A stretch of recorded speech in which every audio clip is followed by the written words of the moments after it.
चलिए आज हम देखेंगे मानहानि के क्वेश्चंस। ठीक है, पहला क्वेश्चन है हमारा, एक मानहानि के मामले में निम्न में से कौन सा आवश्यक नहीं है। तो पहले मानहानि के बारे में एक लाइन में बता रही हूँ आपको कि मानहानि क्या है और उसके आवश्यक तत्व क्या हैं। ठीक है, विनफील्ड के अनुसार ये है कि मानहानि किसी व्यक्ति के बारे में ऐसे कथन को कहते हैं जिससे वह व्यक्ति समाज के विवेकशील व्यक्तियों की नजरों से गिर जाए और लोग उसकी उपेक्षा करने लगे। ये थी आपकी विनफील्ड की परिभाषा।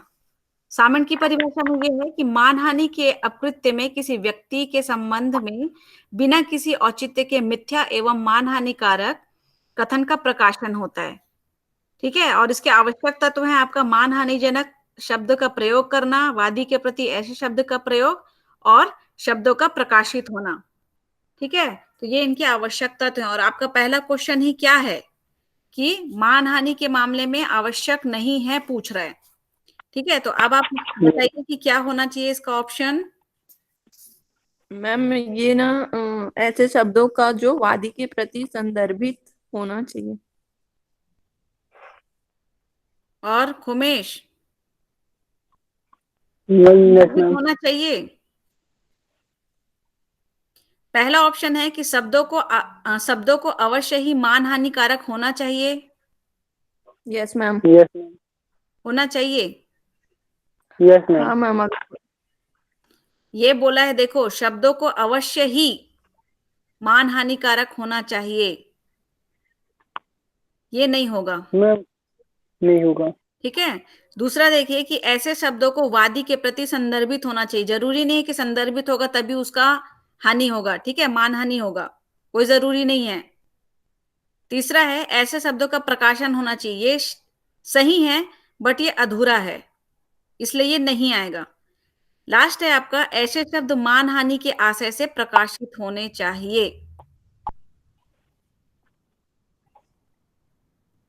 ठीक है, आपको मैंने इसके आवश्यक तत्व भी बताए ना कि मानहानिजनक शब्द का प्रयोग होना चाहिए। ठीक है, दूसरा बताया था मैंने आपको कि वादी के प्रति ऐसे शब्दों का प्रयोग होना चाहिए। वादी के प्रति होगा और मानहानिजनक शब्द का प्रयोग होगा और शब्दों का प्रकाशन होगा। तो ये तीनों चीज जिसमें होगा वही आपका करेक्ट आंसर है।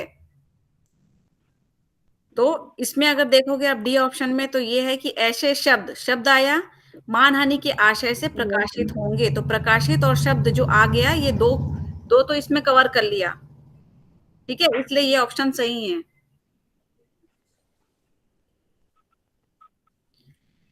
आवश्यक तत्व नहीं है पूछ रहा है। ठीक है,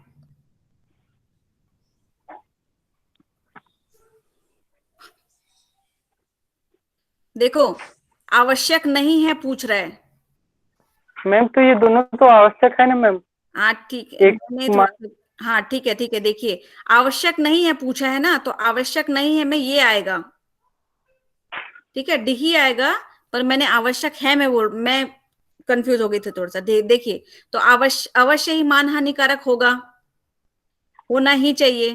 ठीक है, दूसरा प्रकाशित होगा और वादी के प्रति संदर्भित होना चाहिए। तो सरोज आप सही बोले थे। ठीक है, ये नहीं होगा उसमें कि शब्द मानहानि के आशय से प्रकाशित हो। ठीक है, यस मैम। नेक्स्ट देखिएगा, कौन सी एक परिस्थिति में ए मानहानि के लिए दायी है। ए एक पत्र को लिखता है जिसमें मानहानिकारक सामग्री है। तो पहला है कि उसे सीलबंद लिफाफे में अपने पास रखता है, या उसे सीलबंद लिफाफे में बी को भेजता है किंतु ए का बटलर सेवक खोल लेता है, या उस सीलबंद लिफाफे को बी को भेजा है किंतु बी का पिता खोल लेता है, या उस सीलबंद लिफाफे को बी की पत्नी को भेजता है। तो मानहानिकारक सामग्री के बारे में पूछ रहा है। मैम तो बी आएगा, उसका बटलर सेवक खोल लेता है। मैम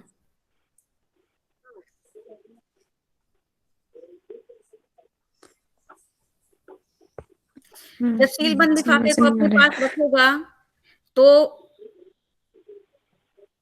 ए तक कैसे पहुंचेगा? ये तो कोई उसका तो कोई मतलब ही नहीं है कोई मैम, वो मतलब अपने नहीं है, पास तो ये रखेगा ऑप्शन तो कट फिर। गया। ठीक है, अब ये देखिए कि उसे सील बंद लिफाफे में बी को भेजता है, बी को भेज तो दिया, किंतु उसका कौन खोला? सेवक खोला। तो जरूरी है कि सेवक उसको बताएगा या देगा? नहीं मैम। उस तक पहुंचेगी बात ही जरूरी है। नहीं मैम। ठीक है। तीसरा है आपका, उस सीलबंद लिफाफे को बी को भेजा है, किंतु बी का पिता खोल लेता है। अब मेरे को एक चीज बताइए, अगर बी को कोई मतलब उनके पिता को अगर कोई मानहानि के लिए मिल रहा है, मतलब उसके बेटे को मिल रहा है, तो क्या पिता बताएगा उस चीज को? यस ये मैम। संभव है क्या? हो सकता है वो छिपा दे इस बात को। होता है कि नहीं? यस हो मैम, भी छिपा सकता है, हाँ नहीं मैम। भी हो सकता, परंतु यहाँ पे हो सकता है। ठीक है। इसमें ये बोल रहा यस है, मैम। क्वेश्चन को समझो पहले आप लोग। ए एक पत्र को लिखता है जिसमें मानहानिकारक सामग्री है, और उस सीलबंद लिफाफे को बी की पत्नी को भेजता है, तो वो हो जाएगा मानहानि के लिए दावा। ठीक है। अब क्यों होगा मानहानि के लिए वो दावा क्यों कर सकता है अब वो?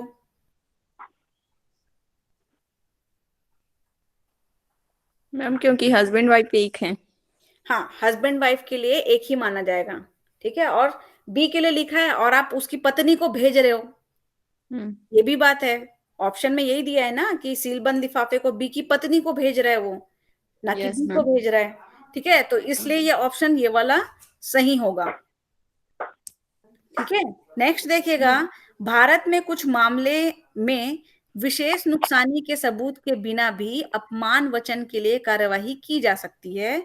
बताइए कि निम्न में से किस मामले में नुकसानी का सबूत आवश्यक है? तो कौन से मामले में हो सकता है? अपराध का अभ्यारोपण। मैम ये गाली वाला। मैम गाली वाला। ठीक, एक बार में सही। जी मैम। ठीक है। यस मैम, क्योंकि गाली को तो अगर बता असभ्य नहीं भाषा सकते का अपन। प्रयोग कर रहे हो तो आपको सबूत देना पड़ेगा, आपको प्रूफ करना पड़ेगा कि सामने वाला आदमी आपको गाली दिया था, है ना? कोई यस गवाह मैम। लाना पड़ेगा, तभी वो प्रूफ, मतलब वहां पे आपको नुकसानी के लिए क्षति मतलब मिलेगा, क्षतिपूर्ति मिलेगा। Very good. जी। नेक्स्ट देखिए कि एक अपमान लेख के वाद में निम्नलिखित में से कौन सा सही है, पूछ रहा है। ठीक है। तो पहला है, अपमान लेख अपने आप में वाद योग्य है, कि वास्तविक क्षति का है साबित मैम। करना आवश्यक है, कि विशेष क्षति का साबित करना आवश्यक है, कि वास्तविक और विशेष क्षति दोनों का सिद्ध करना आवश्यक है। मैम ए आएगा, अपमान लेख अपने आप में ये वाद योग्य है। ऐसा होता है। अपमान लेख के बारे में बोल रहा है कि कौन से वाद में मतलब सही होगा, तो इसका मतलब कि ये होगा, अपमान लेख अपने आप में वाद योग्य कैसे हो जाएगा? कोई भी बोल सकता है कि हाँ ये अपमान लेख है, और अपने आप में वाद योग्य कैसे हो जाएगा वो? मैम कोई इसमें तो ना proof डी करे। आएगा, वास्तविक और विशेष क्षति दोनों को सिद्ध करना आवश्यक है। विशेष क्षति को प्रूफ करेगा कैसे? अगर गाली दे दिया तो कैसे करेगा वो? वास्तविक क्षति को साबित करना बहुत आवश्यक है। ठीक है। जब मानहानि होता है तो उससे क्या अगर आपको कोई क्षति पहुंच रही है तो वो हो गई आपकी वास्तविक हानि। ठीक है, वास्तविक क्षति है, उसको आपको प्रूफ करना जरूरी है, तब आप मानहानि के केस में जीत जाओगे। अगर आप यस वही मैम। चीज नहीं बताओगे, वास्तविक क्षति, ठीक है, तो आप हार गए समझो। तो मानहानि क्या है भाई? आपके सम्मान को ठेस पहुंची, आपका रेपुटेशन खराब हुआ, यही तो है ना? आप यस उसको मैम। प्रूफ करोगे ना? तो वही तो है वास्तविक क्षति आपकी। कोई अपमान लेख लिख रहा है आपके लिए और उससे आपका क्या बदनामी हो रहा है, तो वो हो गई वास्तविक क्षति, उसी को साबित करना आवश्यक है, ना कि विशेष क्षति को। अगर वो गाली गलौज कर रहा है पेपर में, मतलब न्यूज छप रहा है कि गाली वाली दिया है आपके बारे में, तो उसको कैसे प्रूफ करोगे? वो विशेष क्षति में आ जाएगा ना। Yes ma'am. ठीक है, तो इसका आंसर क्या होना चाहिए? वास्तविक क्षति। वास्तविक क्षति। ठीक है। नेक्स्ट देखिएगा, मानहानि के लिए वाद लाया जा सकता है जबकि मानहानिकारक कथन कैसे आया हो? अंतर्देशीय पत्र में लिखा हुआ हो, कि तार में लिखा हुआ हो, कि एक बहरे व्यक्ति के समक्ष पढ़ा गया हो, या उपयुक्त सभी मामले में? मैम ए में। ए। Yes ma'am. ठीक। सरोज, ए ठीक है? मैम अंतर्देशीय पत्र मतलब क्या है? अंतर्देशीय पत्र नहीं पता आपको? नहीं मैम। अंतर्देशीय पत्र ना एक ना लिफाफा बंद टाइप का एक पत्र रहता है, ठीक है? मतलब कि लेटर ही रहता है, बट वो 3 साइड से चिपका रहता है, ठीक है? वो अंतर्देशीय पत्र कहलाता है। कभी आप नहीं यस। देखे हो? नहीं देखी हूँ मैम, लेकिन वो ये वर्ड नहीं समझ आ रहा था मेरे को। अच्छा, नहीं तो अंतर्देशीय पत्र में लिखा हुआ होना चाहिए, ठीक है? तार में यस लिखा मैम। होगा तो वो तो सब कोई पढ़ लेंगे उसको। Yes ma'am. और वो सामने वाले आदमी को पता ही नहीं चलेगा, मतलब मतलब वो तो खुला पत्र है, समझ जाओ ना, तार जो है, हाँ मैम। ठीक है? और बहरे व्यक्ति ए के आएगा सामने अगर मैम। कोई पढ़ेगा तो कहाँ से मानहानि होगा उसका? उसका तो वो कोई तो सुन ही मतलब नहीं नहीं पा है। रहा है, ए आएगा मैम, ए। ठीक है? तो ए सही है। नेक्स्ट देखिएगा, कथन पे विचार कीजिए आप। मान हानिकारक कथन के संयुक्त प्रकाशन की दशा में, तो यहाँ पे क्या है, आपका वो दे दिया है, क्या बोलते हैं, सूची टाइप का, ठीक है? A B A C ऐसा करके उसमें से आपको चुनना है। तो ये 1 से 4 तक है। पहला बोलता है कि अभिकर्ता के विद्वेष के लिए निगम दायी है। संयुक्त प्रकाशन के लिए बोल रहे हैं ना, संयुक्त प्रकाशन की दशा में क्या सही है या क्या हो सकता है कि अभिकर्ता के विद्वेष के लिए निगम दायी है? या दूसरा देखिए, समाचार पत्र के स्वामी संपादक के विद्वेष के लिए दायी है, या अधिवक्ता अपने कक्षीकार के अनुदेश पर जारी की गई सूचना में विद्वेष के लिए दायी है, या नियोजक उस टाइपिस्ट के विद्वेष के लिए दायी है जो अपने नियोजक द्वारा लिखा गया मान हानिकारक पत्र टाइप करता है। तो इसमें आपको वो करना है ना, जोड़ी बनना चाहिए, इसमें कुछ ना कुछ बनेगा, क्योंकि इसका जो ऑप्शन दिया है आपका 1 या 2 है, या 1 3 3 4 या 1 4 है। तो पहला क्या है, विद्वेष के लिए निगम दायी है, अभिकर्ता के विद्वेष के लिए, ये सही है, ठीक है? दूसरा है आपका, समाचार पत्र के स्वामी संपादक के विद्वेष के लिए दायी है। मैम शायद समाचार पत्र जो रहता है उनको उतना नहीं चलता मैम उनके ऊपर। हाँ, नहीं होता? मैम दाई, मैम जो राइटर है वो दाई रहेगा ना? तो स्वामी संपादक लिखा है ना भाई, यस मैम, तो होगा मैम। यस मैम, तो ये भी होगा। ठीक है? तो ये 1 और 2 सही है, क्योंकि आपका ऑप्शन ही देख लो, पहला ही सही हो रहा है, 1 और 2। बाकी 1 3 नहीं बनेगा। अधिवक्ता अपने कक्षी कार्य के अनुदेश पर जारी की गई सूचना के विद्वेष के लिए जारी, वो तो अपना कर्म मतलब कि कार्य कर रहा है, ठीक है? यस मैम, वो होगा तो मैम। नहीं होगा। नेक्स्ट देखिएगा, मानहानि केवल सिविल दोष है कि आपराधिक दोष है कि दोनों है या दोनों नहीं है? दोनों है मैम। ठीक, आपने आईपीसी में भी पढ़ा है इसको और टॉट में भी पढ़ रहे हो, यस मैम। ठीक है? सिविल भी है और क्रिमिनल भी है। कौन से सेक्शन में है और आईपीसी में? 499 मैम। वेरी गुड, ठीक। नेक्स्ट देखिएगा, मानहानि के अकृत्य में शब्दों का मान हानिकारक होना आवश्यक है, इसके लिए क्या आवश्यक है, ठीक है? इसका ऑप्शन देखिएगा, इसमें भी ऐसा सूची टाइप वो टाइप का है, कॉम्बिनेशन बना के दिया है। कथन को संपूर्ण रूप से पढ़ा जाना चाहिए, ये क्या आवश्यक है? Yes ma'am. ठीक। शब्दों को आवश्यक रूप से उनका प्राकृतिक तथा साधारण अर्थ दिया जाना चाहिए, जैसा लिखा है वैसे मैम पढ़ोगे ना, हाँ। कि लिखा कुछ और आप समझ कुछ और रहे हो या पढ़ कुछ और रहे हो, नहीं नहीं मैम। ठीक है? जैसा लिखा है वैसे ही पढ़ोगे और वैसे ही समझोगे उसको। तीसरा है कि प्रथम पाठन से ही धारणा बनाई जानी चाहिए। नहीं मैम। प्रथम पाठन से ही धारणा बनाई जानी चाहिए, नहीं मैम। नहीं होता है। आप नहीं मैम। शुरू से पढ़ के अगर धारणा नहीं बना सकते एक लेटर में क्या लिखा हो। बना सकते हैं मैम, क्योंकि हम अगर शुरू में पढ़ रहे हैं, वो शुरू में ही समझ आ गया, तो वो तो हम वही उसी टाइम सोच सकते हैं ना उसके लिए। हाँ, तो आपको पूरा लेटर पढ़ने की जरूरत नहीं, परंतु आपको पूरा पढ़ना जरूरी है, ठीक है? शुरू से ही आप धारणा बना सकते हो कि इसमें आगे क्या लिखा होगा या अपमानजनक है। नेक्स्ट देखिएगा, धारणा कथन को पढ़कर बनाई जानी चाहिए, न कि उत्तरकालीन विश्लेषण द्वारा।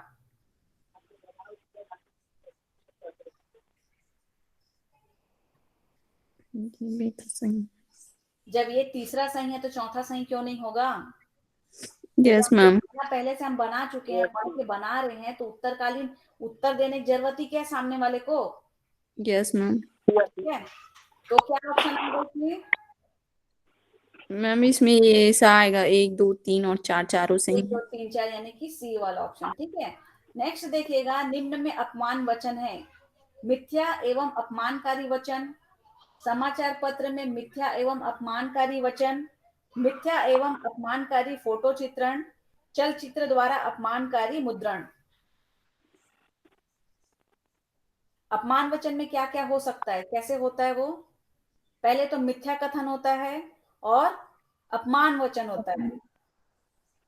तो ये आएगा मैम। ठीक है, यही आवश्यक है उसके लिए ना, कथन कथन झूठा होना चाहिए और उस कथन के द्वारा सामने वाले आदमी का अपमान होना चाहिए, तो वो होगा अपमान वचन। Yes ma'am. क्लियर है? Yes ma'am. नेक्स्ट देखें। Yes ma'am. Yes ma'am. चलिए आगे बढ़िए। नेक्स्ट क्वेश्चन है आपका, कौन सा मानहानि के अपकृत्य का आवश्यक तत्व नहीं है? कथन मानहानि पूर्ण होना चाहिए कि नहीं? होना चाहिए मैम। ठीक है, तो ये होना चाहिए में आवश्यक है वाले में ना, याद रखिएगा। ठीक है, ये आवश्यक है में ढूंढ रहे हैं हम, हमको चाहिए नहीं वाला, तो लास्ट में बताइएगा कि ये नहीं है वाला। कथनवादी के विषय में होना चाहिए, यस मैम। आवश्यक है यस नहीं? मैम। कथन प्रतिवादी द्वारा प्रकाशित होना चाहिए, ये भी आवश्यक तत्व यस है। मैम। तो क्या बचा? कथन सत्य होना। कथन सत्य होना। हाँ, यस कथन मैम। क्या होनी चाहिए? आंसर। सत्य होगा तो ये तो नहीं हो सकता अपमान वचन। Yes ma'am. ठीक है, मानहानि के लिए कोई वाद योग्य नहीं बनेगा इसमें ना, कथन झूठा होता है तभी अपमान वो होता है मानहानि के लिए। ठीक है, तो इसका करेक्ट ऑप्शन आएगा आपका डी। नेक्स्ट देखिएगा, मानहानि के वाद पे कथन पे आपको विचार करना है। मानहानि के लिए वादी को यह साबित करना पड़ता है कि लांछन मिथ्या और द्वेषपूर्ण है। तो इस संदर्भ में द्वेषपूर्ण से अभिप्रेत है, द्वेषपूर्ण का मतलब पूछ रहा है वो, बुरे हेतु के साथ, कि उचित कारण और औचित्य के बगैर, कि नुकसानी की माप में एक सुसंगत तत्व, या मानहानि का एक असंगत तर्क। मैम फर्स्ट आएगा मैम, बुरे हेतु के साथ। बुरे हेतु के साथ ऐसा उसका होना चाहिए मैम। Yes ma'am. और बाकी कोई कारण नहीं है। द्वेषपूर्ण अभियोजन के बारे में मैंने कुछ बताया था, याद है आपको? मैम उसका उचित कारण और औचित्य भी होना चाहिए। यस, ये है करेक्ट आंसर। द्वेषपूर्ण का अर्थ पूछ रहा है ना आपको, यस मैम। Yes ma'am. ये तुक नहीं पूछ रहा है। ठीक है, द्वेषपूर्ण में होना चाहिए आपका उचित कारण और औचित्य के बगैर, यानी कि वो द्वेषपूर्ण उसका मीनिंग होता है। तो ये इसका ऑप्शन क्या लगना चाहिए?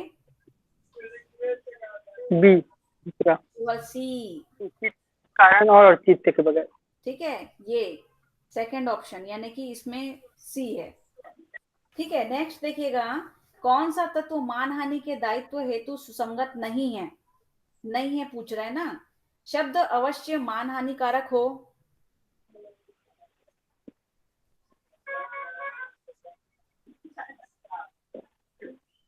आवश्यक तत्व तो है ना ये,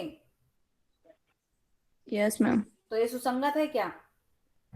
नहीं सुसंगत नहीं है पूछ रहे हैं ना, हम अभी क्या बता रहे हैं? है मैम। तो ये है है वाला मैम। काट दो। ठीक है, हमको नहीं है ढूंढना है। ठीक है, शब्द हाँ। वादी को अवश्य इंगित हो, वादी के लिए लिखा गया है और वादी को ही इंगित होना चाहिए वो ना। Yes ma'am. ठीक है, तो ये भी नहीं आएगा। शब्दों को अवश्य प्रकाशित होना चाहिए, ये भी संगत है, ये भी नहीं आएगा। शब्दों को अवश्य रूप से लिखित होना चाहिए, ये है इसका। ठीक है, जरूरी नहीं है कि आवश्यक रूप से वो लिखा हो, छोटे से शब्द में भी उसका अपमान कर सकता है वो। ठीक है, जी सर। जी तो मैम। ये संगत नहीं है, ये आना चाहिए इसमें।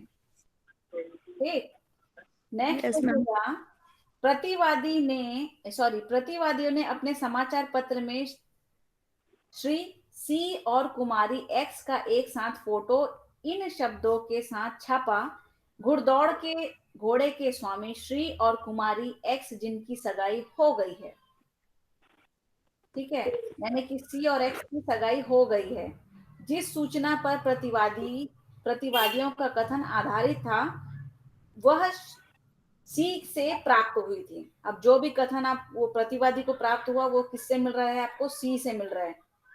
ठीक है, वस्तुतः सी विवाहित थे, यद्यपि सी और श्रीमती सी एक साथ नहीं रह रहे थे। अब ये क्या है, सी और एक्स का सगाई हो गया था बोल रहे हैं, और यस सी मैम। की अलग से पत्नी थी जिसकी वो उसके साथ नहीं रह रही थी। किस्सा है, ठीक है। Shrimati yes ma'am. सी ने, अब इसकी जो पत्नी है सी की, ने प्रतिवादियों के विरुद्ध मानहानि का वाद लाया क्योंकि वह गर्भवती थी कि सी उसके पति नहीं थे बल्कि अनैतिक सहवास कर रहे थे। तो प्रतिवादी यानी कि जो क्या किया था, अपमान वचन किया था, उसके लिए पूछ रहा है क्या कर सकता है। दायी है क्योंकि कोई प्रकाशन किसी प्रकाशन के लिए परिणामों के लिए उत्तरदायी है और गर्भोक्ति सिद्ध हो गई है। यह दायी नहीं है क्योंकि उन्होंने यथार्थ यह विश्वास किया कि समाचार सत्य है और उसे प्रकाशित किया। ये दायी है क्योंकि उन्होंने समाचार प्रकाशित करने में उपेक्षा बरती थी। कि दायी नहीं है क्योंकि समाचार प्रकाशित करने के पूर्व उन्होंने इसकी सत्यता की श्री से जांच कर ली थी। मैम सी आएगा। दायी है क्योंकि समाचार यस मैम। प्रकाशित करने में उपेक्षा बरती थी। Yes ma'am. और सरोज क्या बोल रही है? मैम मेरे को तो फर्स्ट लग रहा है। सही है। अब उसको समझाओ कि ये सही क्यों है।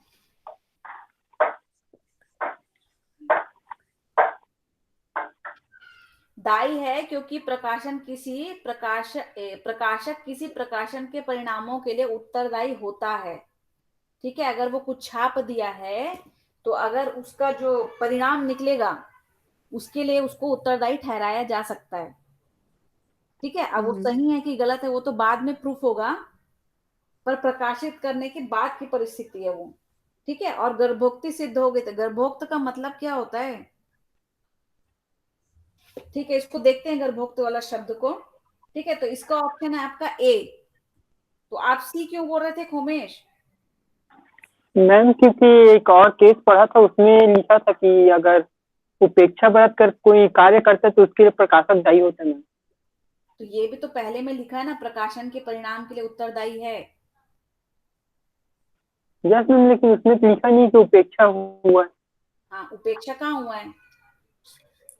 मैम उपेक्षा हुआ है क्योंकि वो ना पूरी तरह जानता नहीं था उनके बारे में और छाप दिया मैम। तो पूछा था ना,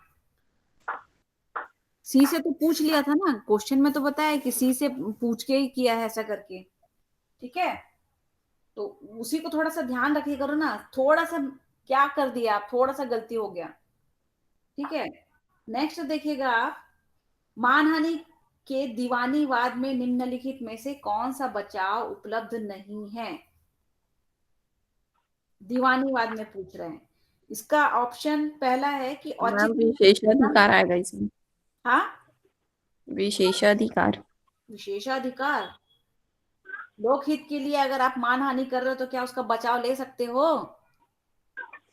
नहीं मैम। लोकहित ऐसा चीज है ना, बहुत मजबूत चीज है, बता रही हूँ, उसके लिए आप बचाव ऐसे नहीं ले सकते हो कि लोकहितवाद में था, जैसे कि पिछला केस देखे थे आप। ठीक है, इसका ऑप्शन है आपका लोकहित, जिसमें आपको बचाव उपलब्ध नहीं होगा, बाकी सब में मिल सकता है। नेक्स्ट देखिएगा, एक मानहानि की कार्यवाही में निम्नलिखित में से कौन सा बचाव का साधन नहीं होगा? ठीक है, सत्य, उचित टीका टिप्पणी, विशेषाधिकार या आवश्यकता। आवश्यकता मैम। Very good. ठीक है, साधन नहीं है पूछा ना, बाकी ये सब क्या है, तीनों साधन है। साधन है। ठीक, नेक्स्ट देखिए, उच्च अधिकारी के लिए रिपोर्ट बनाते समय एक मजिस्ट्रेट एक व्यक्ति जेड के चरित्र पर सद्भाव तथा लोकहित में अभ्यारोपण करता है। तो निम्नलिखित प्रतिरक्षाओं में से कौन सा सबसे उपयुक्त है, पूछ रहा है। ठीक है, न्यायोचित है कि उचित टीका टिप्पणी है कि आत्यंतिक विशेषाधिकार है कि सापेक्ष विशेषाधिकार है।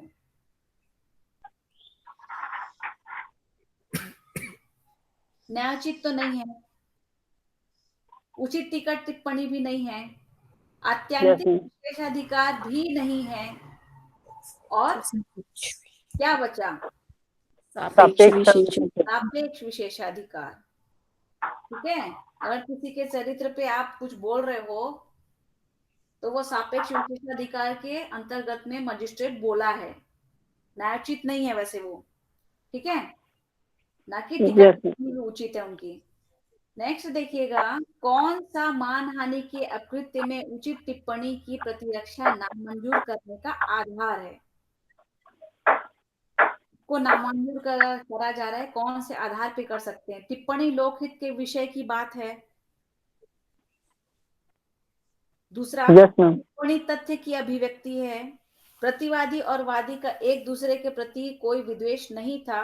यह परिस्थितियों से यह प्रकट होता है कि प्रतिवादी की अभिव्यक्ति अनुचित नहीं है। Ma'am D.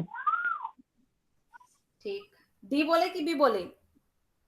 D D. ठीक, सरोज। चलो नेक्स्ट देखो, Cassidy versus daily mirror newspaper का वाद किससे संबंधित है? मानहानि से मैम। ठीक, मैम। हम चैप्टर भी वही पढ़ रहे हैं ना अभी। नेक्स्ट यस देखिएगा, मैम। आत्यंतिक विशेषाधिकार की प्रतिरक्षा निम्नलिखित में से किन मामलों में उपलब्ध है? तो संसद की विशेष कार्यवाहियों का प्रकाशन, कि न्यायालय की कार्यवाहियों का प्रकाशन, कि संसद की कार्यवाहियों की रिपोर्ट का प्रकाशन, कि न्यायिक कार्यवाहियों पर उचित टीका टिप्पणी का प्रकाशन। जल्दी बताओ जल्दी। मैम सी, संसद की कार्यवाहियों की रिपोर्ट का प्रकाशन। ठीक, ये वाला संसद की कार्यवाहियों का प्रकाशन, रिपोर्ट का नहीं। थोड़ा सा भटकते हो आप लोग। ठीक है, संसद की अगर कोई यस मैम। कार्यवाही हो रही है, उसका प्रकाशन हो रहा है, तो वो आत्यंतिक विशेषाधिकार के अंतर्गत में ही होगा। ठीक है, रिपोर्ट का नहीं होता है। Next yes ma'am. एक मजिस्ट्रेट ए अपने वरिष्ठ अधिकारी को दी गई रिपोर्ट में सद्भावना से लोकहित में जेड के चरित्र पर लांछन लगाता है। कौन? ए वरिष्ठ अधिकारी। ठीक है, जेड द्वारा लाए जाने पर सर्वाधिक उपयुक्त प्रतिवाद कौन सा होगा? औचित्य, रिजु टिप्पणी, आत्यंतिक विशेषाधिकार या सापेक्ष अधिकार?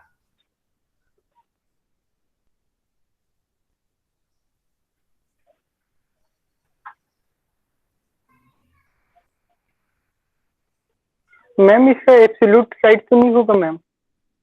हाँ, आंतरिक अधिकार कैसे होगा मैम लांछन लगाने का?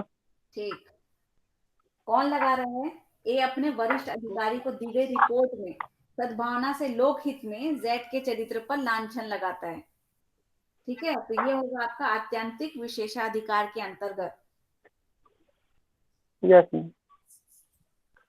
ये आ गया अपना। ठीक है, मानहानि खत्म हो रहा है।